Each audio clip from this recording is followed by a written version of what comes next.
Hello, I'm Elijah Wood. Welcome to the SAG Foundation Storyline. I'll be reading a story today called Me and My Cat by Satoshi Kitamura, both illustrated and written by. So let's get into it. Late one night, an old lady in a pointed hat came in through my bedroom window. She brandished her broom at me and fired out some words. Then she left without saying goodbye. Nicholas, wake up. You'll be late for school. It must be Mom. It must be morning again. Mom dragged me to the bathroom and made me wash and dress. Downstairs, she interrupted my breakfast. She was furious. She carried me off to catch the school bus. I had gone, but I was still here. How strange, I thought to myself, pulling my whiskers. Whiskers? I rushed to the bathroom and looked at myself in the mirror. Leonardo, my cat, was staring back at me, but it wasn't him inside.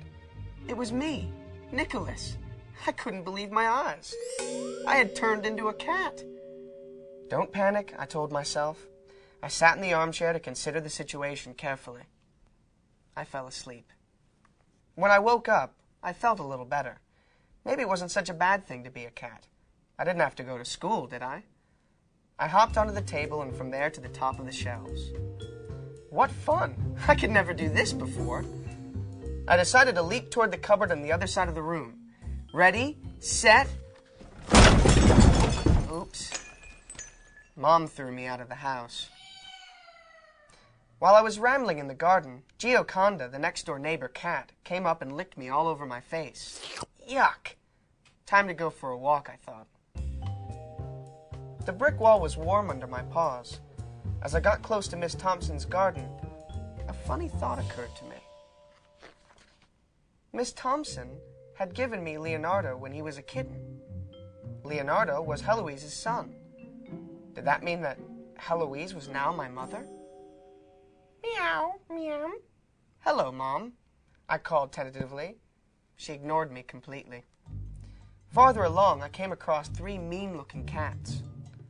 Excuse me, may I go through? I said. No, go away. It's our wall, replied one. Well, I think the wall belongs to everyone. But before I could finish my sentence, they were all over me. We punched and kicked and scratched one another until we fell off the wall and tangled. Wow, wow, wow, wow, wow, wow, wow. A dog came running toward us, barking furiously. The cats ran away in all directions. It was Bernard, Mr. Stone's dog. He's a sweet dog, my favorite in the neighborhood. Thanks, Bernard. You came just in time. But he chased me out of the garden. Of course, he couldn't recognize me. So this was the world that Leonardo lived in. Life was as tough and complicated as it was for humans. When I got home, I went into the house. Then I heard a scratching noise coming from the front door.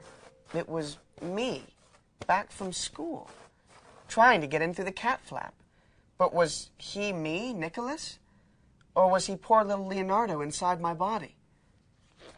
Once indoors, he continued to behave strangely. He scratched himself earnestly, and when he was done, he challenged his shoes until they surrendered. He licked his sweater clean, then spent a long time sharpening his nails.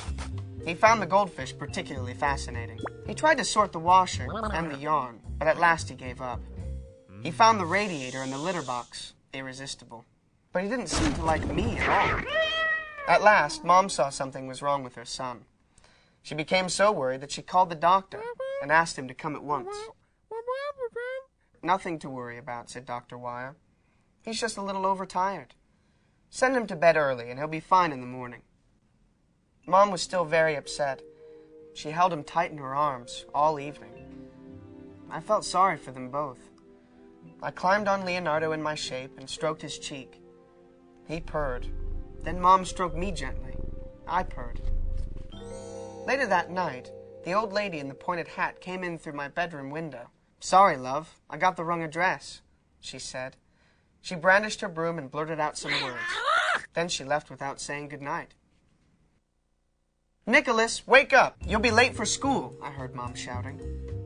Everything was back to normal. At school, Mr. McGough sat on the table. He scratched himself, licked his shirt, and fell asleep for the rest of the lesson. Well, that's the end of our story. It's been very enjoyable to sit here and read to you. If you'd like to rent this book from a library, you can go to your local library and get this book, and maybe you can read along with me. So you can click on me, and I'll read you the story, and you can read the book with me, which will be quite enjoyable. So thank you very much.